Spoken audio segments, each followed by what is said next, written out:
NDTV, यानी अब आप उसे प्यार से नरेंद्र दामोदर दास टीवी कह सकते हैं। Oh my God!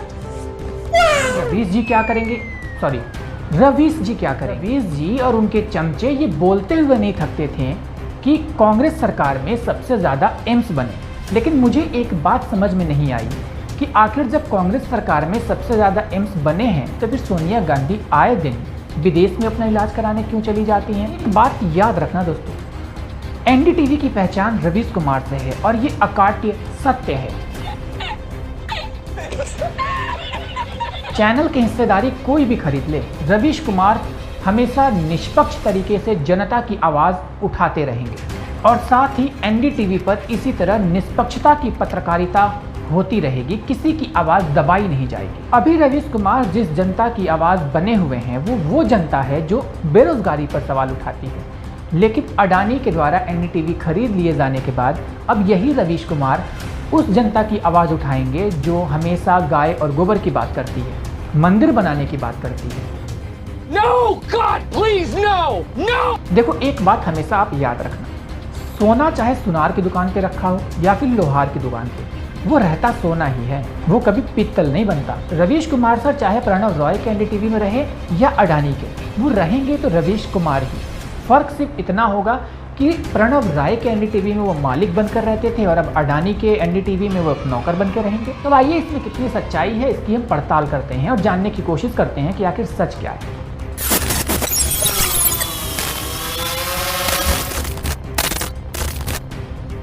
सबसे पहले आपको बताते हैं कि जो डील हुई है इसमें क्या फाइनलाइज हुआ है और अडानी क्या चाहते हैं। ये जो आरडीटीवी है, सॉरी जो ये एनडीटीवी है, इसके पूरे शेयर्स में से 15 से 16% शेयर राधिका रॉय के पास है, 15 से 16% प्रणव रॉय के पास है। कुल मिलाकर कहने का मतलब कि एनडीटीवी के पूरे शेयर में से लगभग 30 से 32% का शेयर पति पत्नी के पास ही है। इसके अलावा इन पति पत्नी ने मिलकर एक नई कंपनी बनाई RRPR, यानी कि राधिका रॉय और प्रणव रॉय। इस कंपनी के पास एनडीटीवी का लगभग 30% का शेयर था।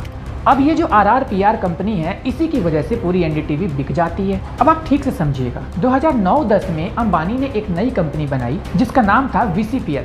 अब अंबानी ने 423.85 करोड़ रुपए अपनी दूसरी कंपनी VCPL में डाल दिया।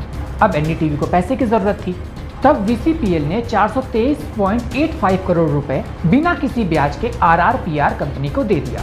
इस रुपए के बदले RRPR कंपनी ने VCPL कंपनी को कन्वर्टेबल स्टॉक के वारंट दे दिए। अब ये कन्वर्टेबल स्टॉक वारंट क्या होता है? कन्वर्टेबल स्टॉक वारंट एक तरह का बॉन्ड होता है जिसमें आप बॉन्ड राशि का भुगतान करके एक कॉमन स्टॉक आप खरीद सकते हैं। ये 423.85 करोड़ एनडीटीवी के कुल शेयर में लगभग 30% का शेयर बनाते थे और ये जो शेयर था ये शेयर VCPL कंपनी के पास था, यानी अंबानी के पास था। लेकिन ये अडानी के पास कैसे चला आया? ये सर्जिकल स्ट्राइक ठीक वैसी हुई जैसे मोदी जी ने पाकिस्तान पर सर्जिकल स्ट्राइक की थी।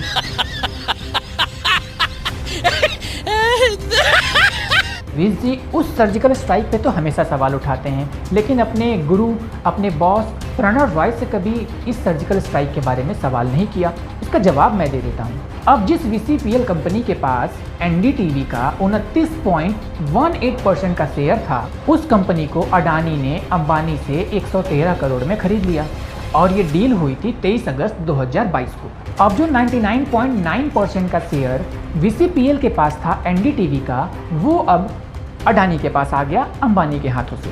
इस तरह से अडानी ने एनडीटीवी का 29.18% का शेयर अपने नाम कर लिया। लेकिन बाकी के जो 32% का शेयर है वो अभी भी पूरी तरह से प्रणव रॉय और राधिका रॉय के पास है, यानी कि एनडीटीवी का मेजॉरिटी शेयर अभी भी राधिका रॉय और प्रणव रॉय के पास है। अब अडानी ने फिर से 26% और शेयर खरीदने की बात की है ताकि एनडीटीवी में अडानी का शेयर मेजॉरिटी में आ जाए और वो उस पर उनका एकाधिकार हो जाए। अब ये होगा कैसे, ये भी देख लेते हैं। LTS इन्वेस्टमेंट फंड नाम की एक कंपनी है जिसके पास एनडीटीवी का 9.75% का शेयर है।